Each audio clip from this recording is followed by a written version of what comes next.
Hello, everybody. Welcome to Conversations with Mel.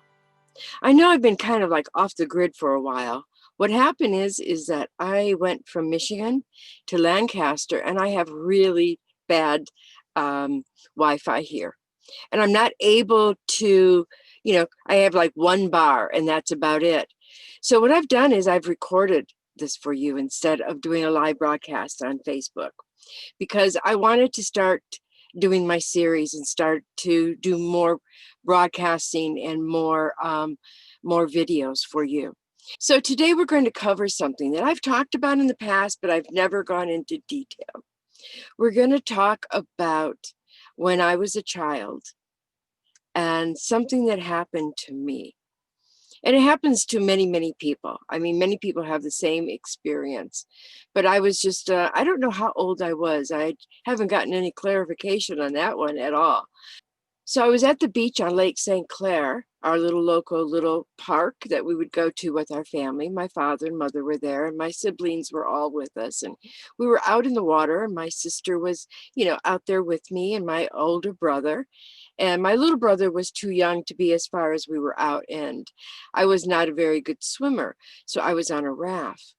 And my older brother decided to do something fun. He thought it was fun. He tipped the raft over, and I started to sink down to the bottom. And when I did, I was down there for quite a while until somebody noticed. And my sister, she grabbed me by my hair, literally grabbed me by my hair and pulled me up, and screaming for my father. And he ran out into the water, and he picked me up and he took me to the shore and got water out of me. You know how they do those, that sort of thing. I don't know. I was unconscious. So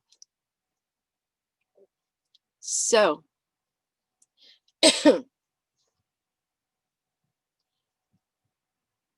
so I started to breathe, but something happened to me while I was down there. I went to a light. I could feel myself losing everything, losing all, consciousness of the reality where I was at.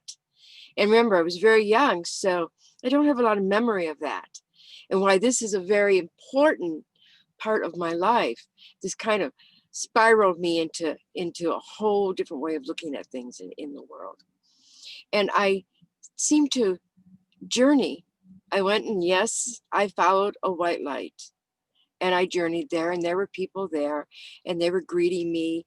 And then a figure came to me, and some people may call it God. I call it the creator. I don't know. I really don't know who it was.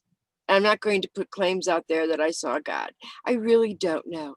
So basically, I couldn't remember anything that was told to me. And they told me things. And I know that because I could hear voices talking to me, especially the one that I was greeted by, the one that had, that was the lightest, and that was the one that everyone seemed to be in awe of. That's all I remember. And all of a sudden, I felt like I was being dragged back. But before I was, they kind of told me that I needed to go back. I was very young. I mean, really, really, really young. And so I woke up at the side of the beach, or on the beach, and the sand, and my dad was there. My mother was crying, and I don't remember anything more. And let's fast forward now. Okay. I mean, I've been on an amazing spiritual journey in my life, and I don't have a lot of memory of my childhood. None whatsoever. Only what people have told me, but I remembered that. That was a very important memory. And one of the reasons why I don't have a lot of memory as a child is because I've had two very serious concussions. The last one was here. It was like I was like cone head. I mean, it was like boing.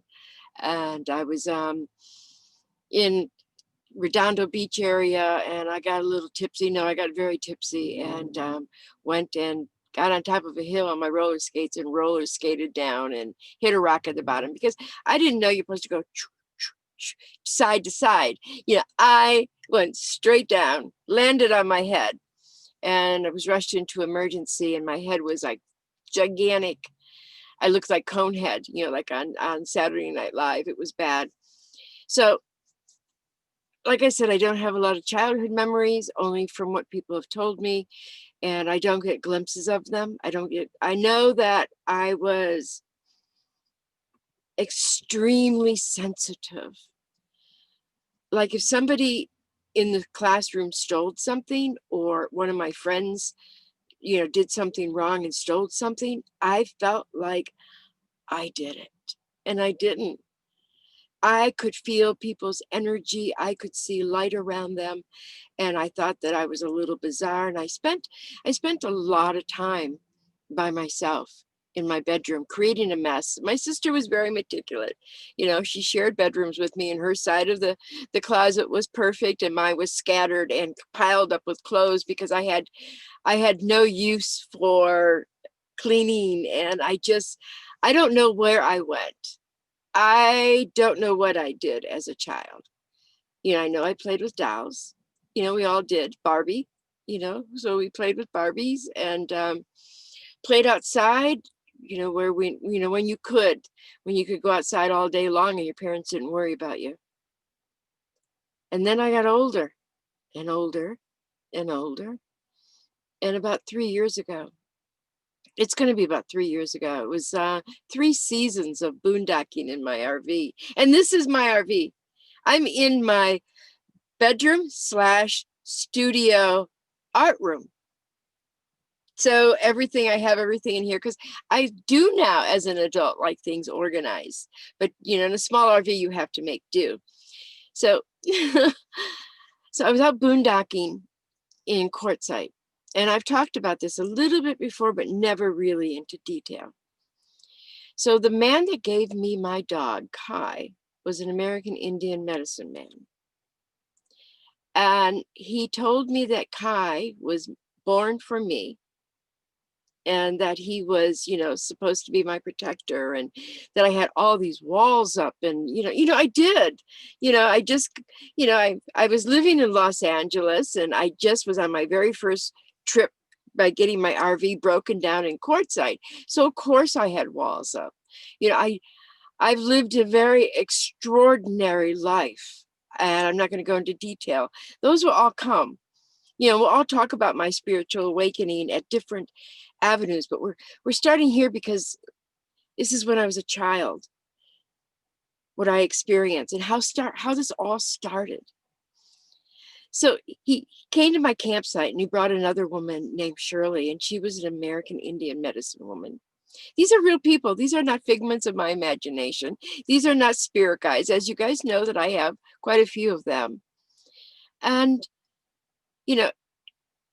we sat down, and he said to me that he wanted to, he said to me that the creator, because I call God the creator of all, it doesn't matter what you call him, it matters that you get there, and that you have an awakening, or I can't say the word epiphany, so you guys can make fun of me when I use that word epiphany. And he said to me, he says, great-great-grandfather, the great-grandfather now has me, to tell you some information. And Shirley came over and put her arm around me, and he yelled at her and then complained about her as she walked off. And she was a wonderful friend. Wonderful. I adored her. And so he was complaining about her. And all of a sudden, in that whole instance of him, putting out the anger and frustration, I started to shake, and I knew what was happening because I've done channeling, a lot of channeling in my life. And what appeared was Reynold on this side, and great-great-grandfather, which is my Indian chief, and my real great-grandfather, were standing beside me in spirit form. And then all of a sudden, there was two more behind me that I've never had. And I used to call them S and K, and because I couldn't say their name. It's Cypress. See, I still do it. Cypress, Cypress, whatever, sisters, whatever it is, and Karan. They were standing behind me. And the four of them took me back to when I died as a child. First of all, they told Bear off a little bit and told him that he was trying to manipulate me, and they defended me, and it was all done in, in this sort of out of body experience, and it was pretty amazing. So they took me back to when I died as a child, took me back the whole journey, and to the person, and I still don't have a name because names mean nothing there, I mean, they mean nothing. It could have been the creator, I don't know. And the creator, or whoever that was, showed me what my life has been like and what my life will be in the future, which I will not go into detail. But he also explained to me what was told to me as a child, and what he told to me as a child was that that I was to speak to multitudes of people. And being a smart ass that I am, even with the spirit guides, I'm a smart ass, because they can be smart asses with me too. And I said in my mind, but I've already done that. I've had 5,000 people watching my shows, on a different network, and da da da da. And then they said, the guy that I was talking to, whatever he is or she, said to me, that was just training. That was just training for I could learn how to speak without fear in front of a lot of people. And I'm fearless as far as public speaking is. I mean, I go out there and what happens is when I do public speaking, when I actually do classes, I don't speak from me. I speak from all of my spirit guides, and I channel them. I do a lot of that. And I find that in my writing too. They told me that I'm supposed to write a book, and that my spirit guides will guide me, and my spirit guides will channel through me. And they're pretty upset with me right now because I've been procrastinating a lot. So that was an amazing experience. And when we finished, they told me other things too about, about our mindsets and how we can change our lives. You know, you know, we change our life through our thoughts, but we also have to follow it by action. And action is so important. It is the most important thing. I mean, we can sit and dream about what we want to do, but if we never get out there and really experience and really take an effort, then it's too hard to achieve it. We got to do some of the work too. So after it was over, I said to Bear, because he was dumbfounded, just looked like, he was dumbfounded. And I asked him, I says, how many spirit guides were there? How many guides were there? And he looked at me and said 4. And I asked him that because I wanted to make sure that I wasn't making this up in my mind. My first spirit guide, which I'll go into another time, was introduced to me by a mentor of mine. My second spirit guide, which was my great-great-grandfather, I discovered him in Sedona. It was so powerful. And I didn't discover who he was until I went to an Indian sweat. And they put me in the very, very hot area of the Indian sweat. And at the 4th door, which I did not really realize that I could go through the 4th door. And what they mean by the 4th door is they do one door, they close it. Then they open it up. And if it's too hot for you or you can't take the heat, you can go. And it was a 4-door ceremony. And it was a traditional American Indian ceremony. And I made it to the 4th door. And in that 4th door, he appeared to me again, because he always appears to me. I mean, I have amazing journeys with him. And I asked him who he was, and he says, I am your great-great-grandfather, and I've been with you since the beginning of time. and I am here to protect you. I don't understand how I've made it through my whole life. It's because I've had these amazing spirit guides protecting me and guiding me. And yeah, I did go to the dark side of life, but that's where you really learn. I've had problems. That's where you really learn on this journey to enlightenment. And every single person has the option whether they want to follow enlightenment or not, because we have choice. Even in the spiritual world, we have choice. And let me bring you back to the woman that was there, Shirley. We stayed in touch after she left, and we left, and she went to Oklahoma, and I went, to California, then to Michigan, and she told me that she was going to be passing away, that great grandmother is calling her for more work to do.